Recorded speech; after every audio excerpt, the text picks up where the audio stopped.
Hey everyone, welcome to the Wilson Homestead. I'm Sheena. On today's episode, we are going to be planting some asparagus fern seeds, and we're also going to be planting these, which are pepper seeds that we started 2 weeks ago using the baggie method, and some of them have sprouted, so I'm going to put the ones that have sprouted in some dirt today and show you what the process is with that. And also, I'm going to be making my first harvest of the year. And I know that sounds hard to believe since I only started planting things 1 month ago, but I think you're going to really enjoy it. So we're going to start out with the pepper seeds. I'm going to go ahead and take them out of the baggie, and I'm going to pull you in close so you can see what I'm doing.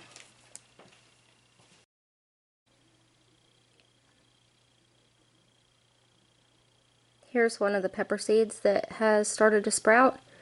So I'm just going to take the ones that look like this, and I'm going to go ahead and put them in the dirt.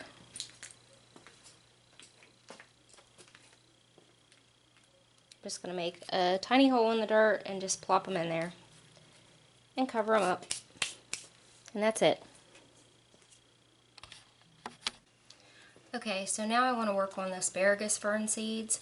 I got this packet a month ago in the mail. I ordered it from Swallowtail Garden Seeds, and asparagus ferns are actually a perennial if your temperature doesn't get below 24 degrees, but I'm in zone 6, so there's no way it's ever going to be a perennial here, but I'm going to grow it as an annual, and I think it'll be a really nice addition to some of my hanging baskets and some of my containers. It has a real soft ferny texture, and I think it'll look really nice.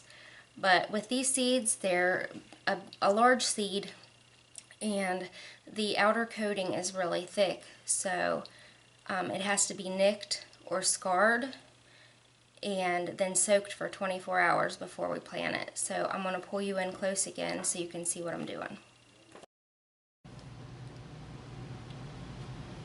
You can see how big these seeds are, and they have a really thick outer coating, kind of like morning glory seeds and things like that. So that's why we have to scar them in order to make them germinate faster. So I'm just going to take one and rub it on the sandpaper just a little bit until I can just see a little bit of white, and then drop it in a jar with warm water in it.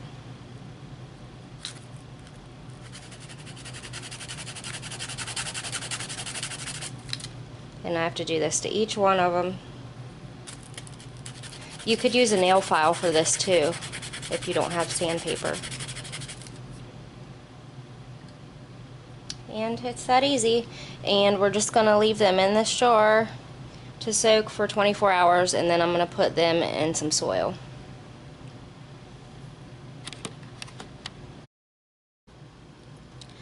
Okay, so these seeds have soaked for 24 hours, and I drained most of the water off of them, and I'm just going to put them in some soil now.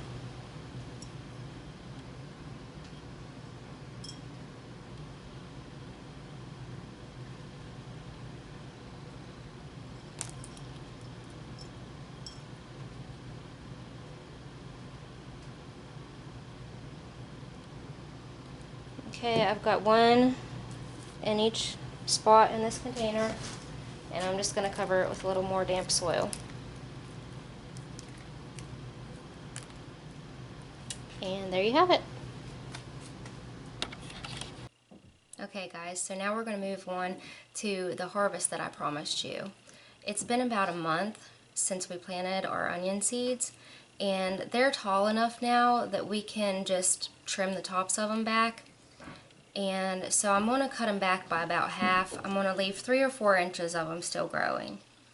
And what I trim off of it, we can actually take upstairs and use it in cooking. We can put it in soup, salad, put it on a sandwich.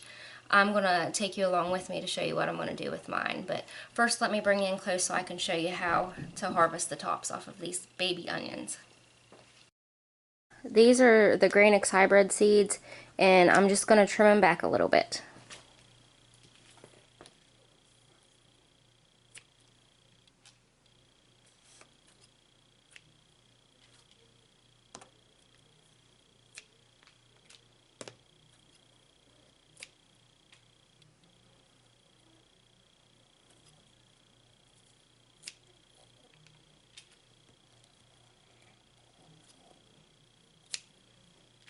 Leave them about 3 or 4 inches long.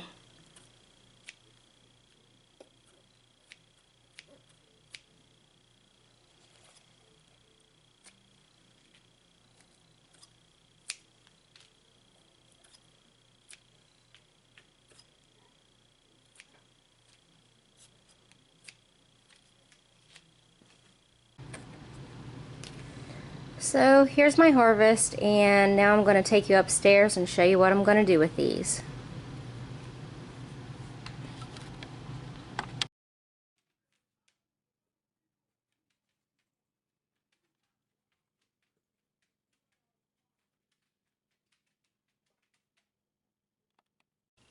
Alright everybody, that does it for this episode. I hope you enjoyed it, and I hope to see you next time here on the Wilson Homestead. Bye guys.